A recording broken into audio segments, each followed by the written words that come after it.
Good morning, ladies and gentlemen. At today's press conference, we will hear from Governor Cox, FBI Director Kash Patel, and Sheriff Mike Smith. We also have with us Utah DPS Commissioner Bo Mason, Lieutenant Governor Deidre Henderson, FBI Special Agent in Charge Robert Bowles, and local and federal law enforcement partners. Following the remarks today, Governor Cox, Director Patel, and Commissioner Mason will take questions. Thank you.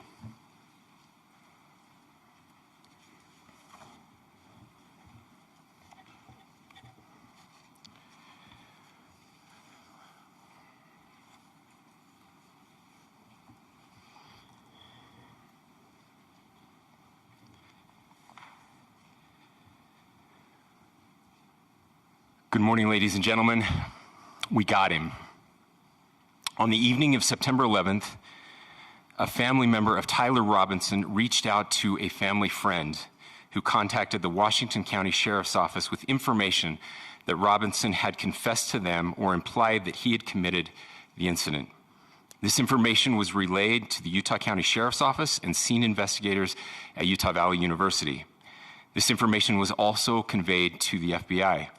Investigators reviewed additional video footage from UVU surveillance and identified Robinson arriving on UVU campus in a gray Dodge Challenger at approximately 8:29 a.m. on September 10th, in which he is observed on video in a plain maroon t-shirt, light-colored shorts, a black hat with a white logo, and light-colored shoes. When encountered in person by investigators in Washington County on September 12th, in the early morning hours, Robinson was observed in consistent clothing with those surveillance images. Investigators interviewed a family member of Robinson who stated that Robinson had become more political in recent years. The family member referenced a recent incident in which Robinson came to dinner prior to September 10th, and in the conversation with another family member, Robinson mentioned Charlie Kirk was coming to UVU. They talked about why they didn't like him and the viewpoints that he had. The family member also stated Kirk was full of hate and spreading hate. The family member also confirmed Robinson had a gray Dodge Challenger. Investigators identified an individual as the roommate of Robinson. Investigators interviewed that roommate, who stated that his roommate, referring to Robinson, made a joke on Discord. Investigators asked if he would show them the messages on Discord. He opened it and showed several messages to investigators and allowed investigators to take photos of the screen as each message was shown by Robinson's roommate. These photos consisted of various messages, including content of messages between the phone contact name Tyler with an emoji icon and Robinson's roommate's device. The content of these messages included messages affiliated with the contact Tyler, stating a need to retrieve a rifle from a drop point, leaving the rifle in a bush, messages related to visually watching the area where a rifle was left, and a message referring to having left the rifle wrapped in a towel. The messages also refer to engraving bullets and a mention of a scope and the rifle being unique. Messages from the contact Tyler also mentioned that he had changed outfits. I know there has been speculation as well as to the writing on those casings, those bullet casings, and I believe we have that as well. And I will share that with you now. So the area north of Campus Drive Road where the suspect crossed over, you saw some of that in the video that we released last night, consists of a grassy area with trees on the edge of the UVU campus. Investigators discovered a bolt-action rifle wrapped in a dark-colored towel. The rifle was determined to be a Mauser Model 98 30-06 caliber bolt-action rifle. The rifle had a scope mounted on top of it. Investigators noted inscriptions that had been engraved on casings found with the rifle. Inscriptions on a fired casing read, "Notices, bulges, capital O-W-O, what's this, question mark." Inscriptions on the 3 unfired casings read, "Hey fascist, exclamation point, catch, exclamation point." up arrow symbol, right arrow, and symbol, and 3 down arrow symbols. A second unfired casing read, "Oh Bella Chow, Bella Chow, Bella Chow, Chow Chow," and a third unfired casing read, "If you read this, you are gay, LMAO." We are indebted to law enforcement across the state who has worked seamlessly together, local law enforcement, state law enforcement, and our federal partners with the Federal Bureau of Investigation. We're grateful for everyone who worked together in such a short amount of time to find this person and to bring justice. I want to thank the public who has been so engaged, reviewing videos, helping us with sending in tips, and helping us get to this point. I want to thank the family members of Tyler Robinson who did the right thing in this case and were able to bring him into to law enforcement as well. I especially want to thank the family of Charlie Kirk, Erica, Charlie's parents, his children. I want us to be thinking of them as we bring justice in this case. They will be involved in that justice. We will be working very closely with them as we move through this process as well. This is a very sad day for our country, a terrible day for the state of Utah. But I'm grateful that at this moment we have an opportunity to bring closure to this very dark chapter in our nation's history. With that, I will now turn the microphone over to the Director of the FBI, Kash Patel. Thank you, Governor. This is what happens when you let good cops be cops. The FBI and our partners are proud to stand here today together to bring justice to the family of Charlie Kirk and honor his memory. I want to express my deep gratitude to President Trump, the Vice President, and the entire White House who have been so incredibly supportive with both resources and just personally to the FBI as a team. They had our backs the entire way, and I just want to express my gratitude for giving us the resources we need to operate in this space to bring this sort of justice at this sort of speed. In 33 hours, we have made historic progress for Charlie.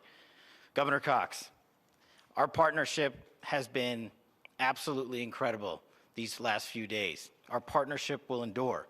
Your state and local partners, your sheriffs, your DPS community has been unbelievably impressive in the hardest of times. And a case like this cannot be solved, cannot be brought without partnering with your state and local authorities. The FBI has a certain role to play, and we will play that role, and we will lead out for the federal government. But Governor Cox, we are so grateful for your state partnership that led out on this investigation. A little bit of the timeline. Charlie was shot at 12:23 p.m. on Wednesday.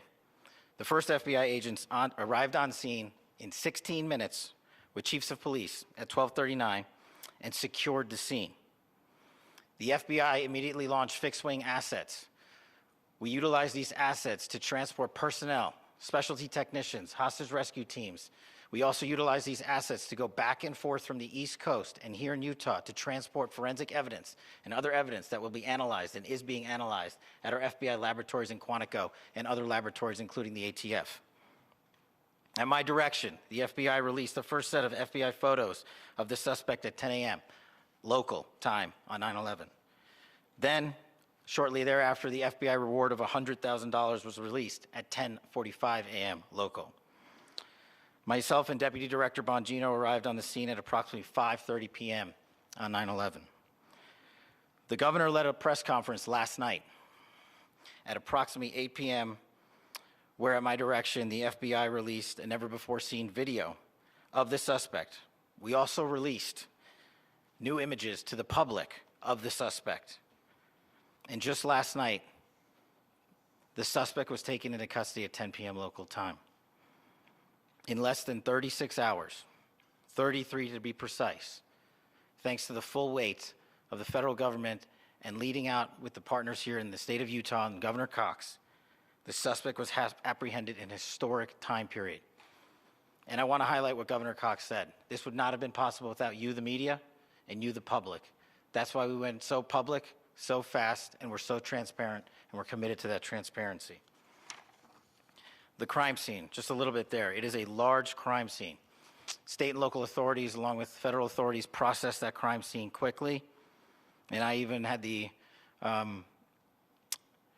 ability to walk through that crime scene and walk through the steps the suspect took to learn more about what was needed and what resources we needed to bear to create a full picture for the FBI and leadership back in Washington.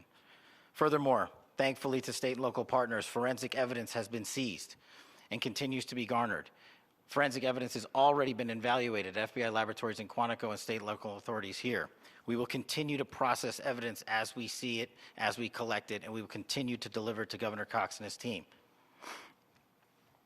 Last night, we had a total of approximately 7,000 leads. As of this morning, thanks to your great work, we have over 11,000 leads that were called in to the FBI. And we are running out every single lead that we can. Every one of those leads will be run out. The arrest is a testament to the dedication of good law enforcement being great and partnerships in law enforcement, which I've tried to highlight as my tenure as the director of the FBI.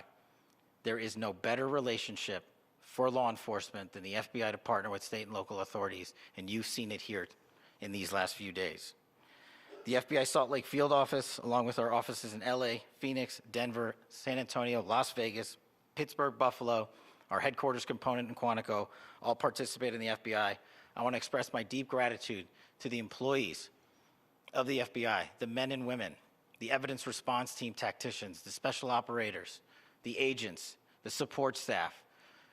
You have done monumental work in historic time when the public, who had a right to demand such an expeditious solving of an investigation, the FBI answered that call diligently, critically important to our nation, and we delivered. And I'm proud to be their leader, and I'm proud to be the director of the FBI. This is very much an ongoing investigation, as the governor said, and we will continue to work with state and local authorities to develop the investigation, to provide them the evidence they need for their ongoing prosecutions, and we will be here to answer every call they absolutely have, as long as it takes, for as long as we need to find and apprehend whatever suspects were involved in this crime. Lastly, to my friend Charlie Kirk, rest now, brother. We have the watch, and I'll see you in Valhalla.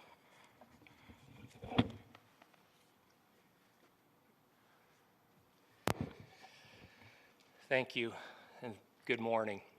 I would just like to take a few minutes as the sheriff to express my gratitude for everybody who has played a part in this investigation.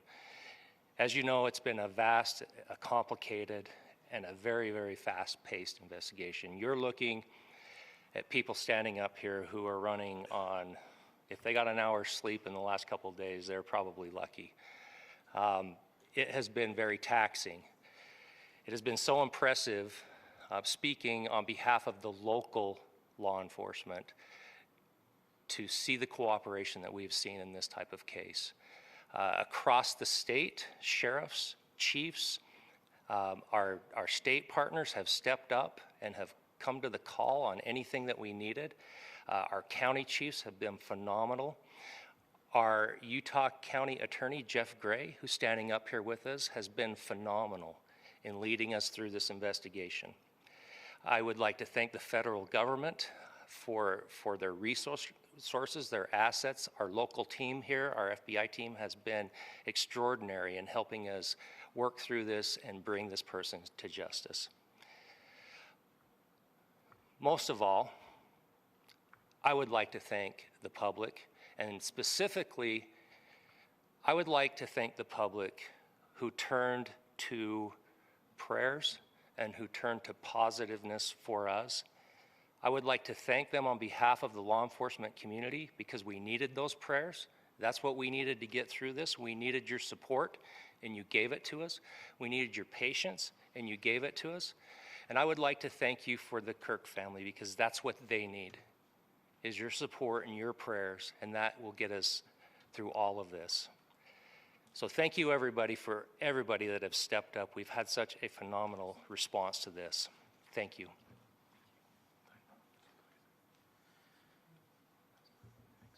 I also want to give a special thanks to the Attorney General and the Department of Justice. Their unwavering support and their commitment to justice is shown true here. And without AG Bondi and Deputy Attorney General Todd Blanche and the resources they brought to bear, we would not have been able to complete our mission. And I just want to say special thanks. It's an honor to be a part of the Department of Justice. Thank you again to our incredible law enforcement team who has worked so hard. Sheriff, I got a solid 90 minutes last night, so I'm probably the most well-rested person up here. Ladies and gentlemen, I get the microphone, so I hope you'll permit me a moment just to share a few more thoughts about where we are and how we got here and maybe a little bit of where we go from here. I don't want to get too preachy, but I think it's important that we, with eyes wide open, understand what's happening in our country today. I've heard people say, well, why are we so invested in this? There's violence happening all across our country, and violence is tragic everywhere. And every life taken is a child of God who deserves our love and respect and dignity. This is certainly about the tragic death, political assassination of Charlie Kirk. But it is also much bigger than an attack on an individual. It is an attack on all of us. It is an attack on the American experiment. It is an attack on our ideals.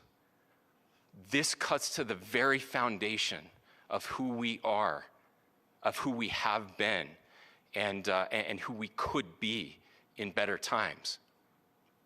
Political violence is different than any other type of violence for lots of different reasons. One, because in the very act that Charlie championed of expression, that freedom of expression that is enshrined in our founding documents, in having his life taken in that very act, makes it more difficult for people to feel like they can share their ideas, that they can speak freely.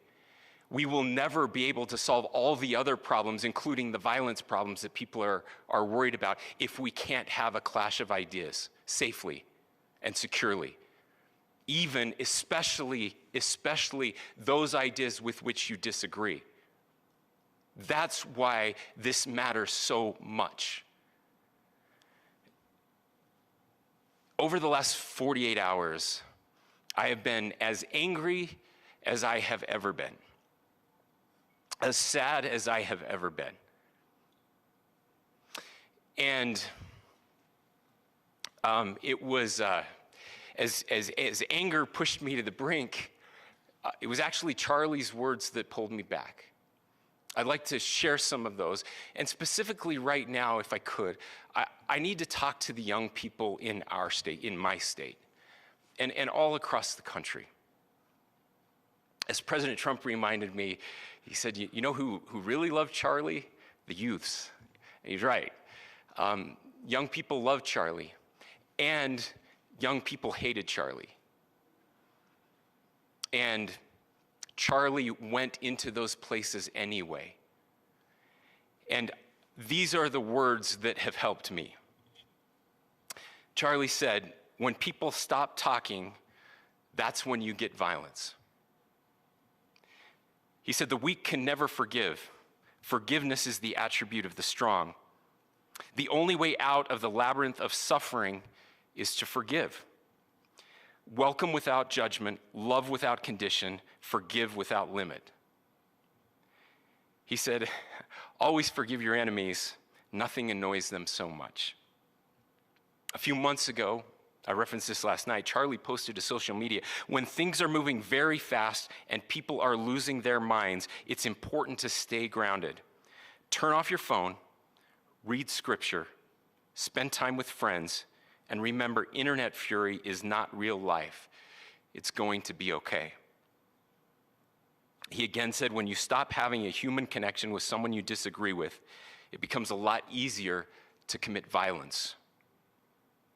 He said, what we as a culture have to get back to is being able to have a reasonable agreement,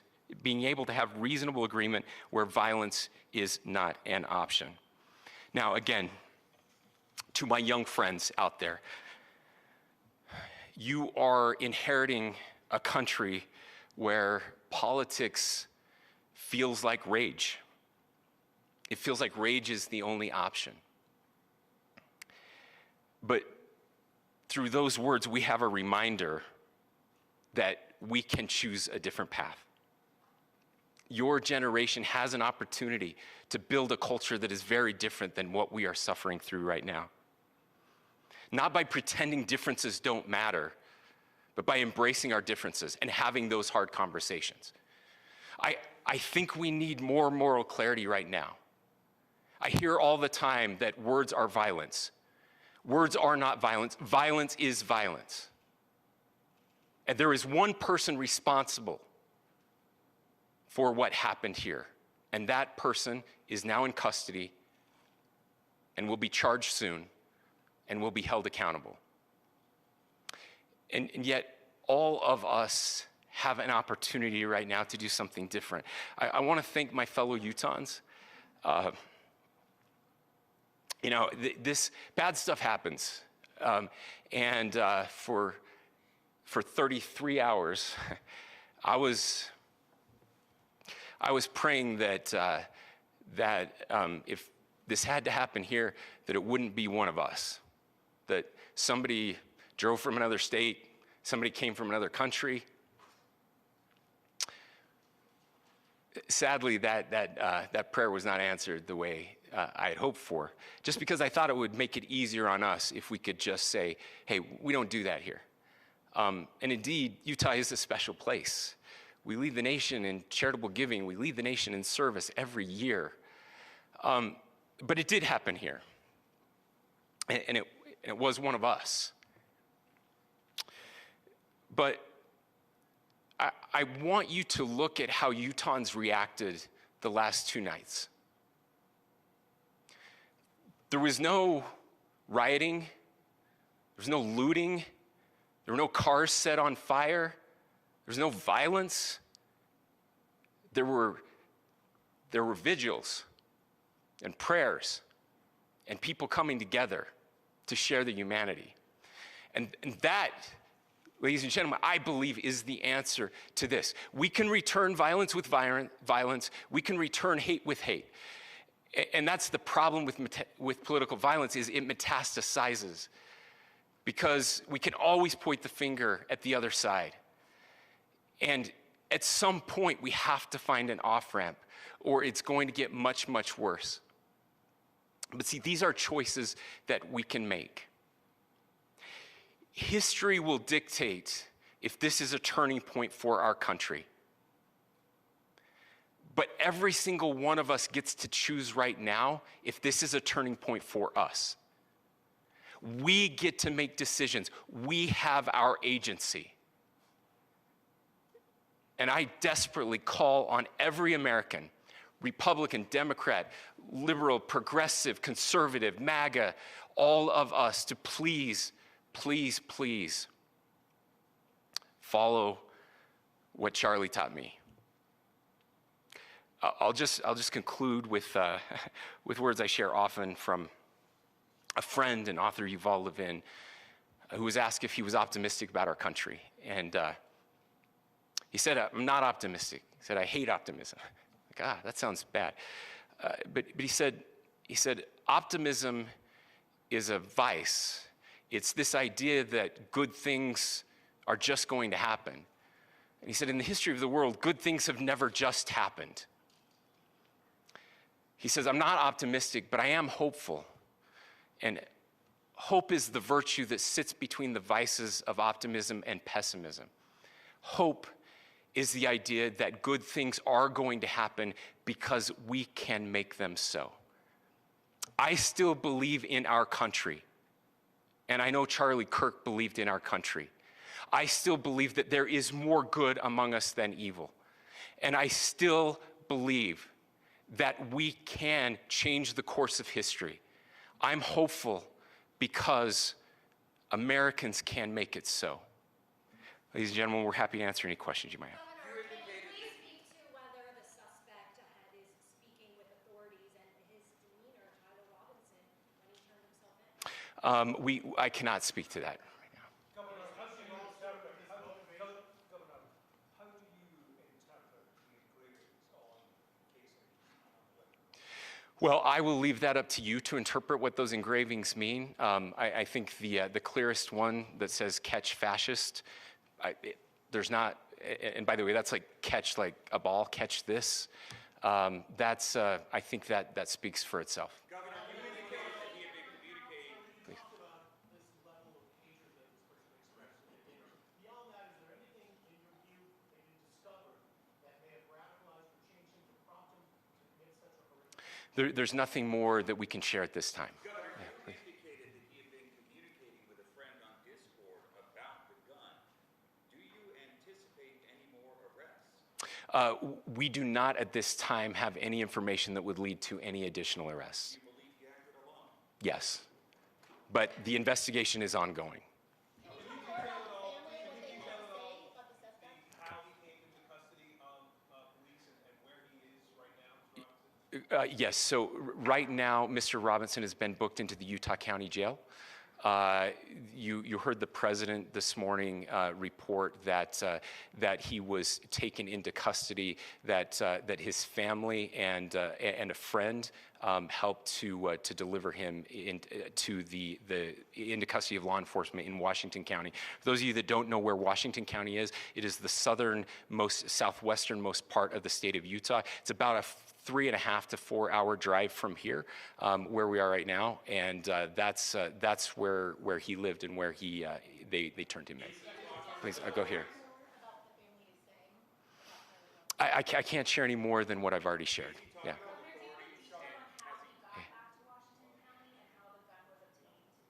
So how we obtained the gun was found here. So I don't have much more details on that. We do know that he drove. We had his car here on campus, and then we had his car going south back to the St. George. It's actually the city of Washington in Washington County. Is he talking with authorities and did he discuss a motive? I'm sorry?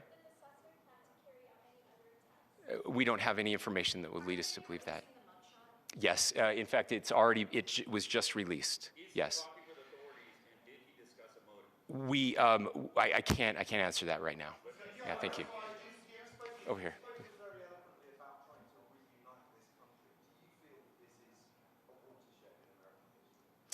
I absolutely believe that this is a watershed in American history, yes. The question is what kind of watershed? And that chapter remains to be written. Is this the end of a dark chapter in our history or the beginning of a darker chapter in our history? Look, I mean, if you look at true political assassinations in this country of someone of this stature, this feels a lot like the late 60s.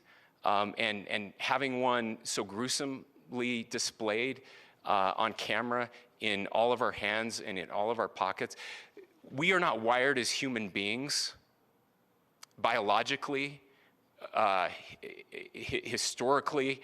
We have not evolved in a way that we are capable of processing those types of violent imagery. And by the way, we've seen another one with a gruesome stabbing very recently that went viral. This is not good for us. It is not good to consume. Social media is a cancer on our society right now. And I would encourage people to log off, turn off, touch grass, hug a family member, go out and do good in your community. That is happening, and it's happening organically right now. I had a friend in a small city in Utah who said, we're getting together, the Republicans and Democrats in my little town are getting together to have a discussion last night, just to find a way to find their better angels. So yes, this could be, I mean, again, you have to go back to JFK to have seen a video live of something like this happening. I wasn't born until 1975, but I know that things were really dark in the late 60s. Sorry to some of you. I know some of you were there. This is our moment.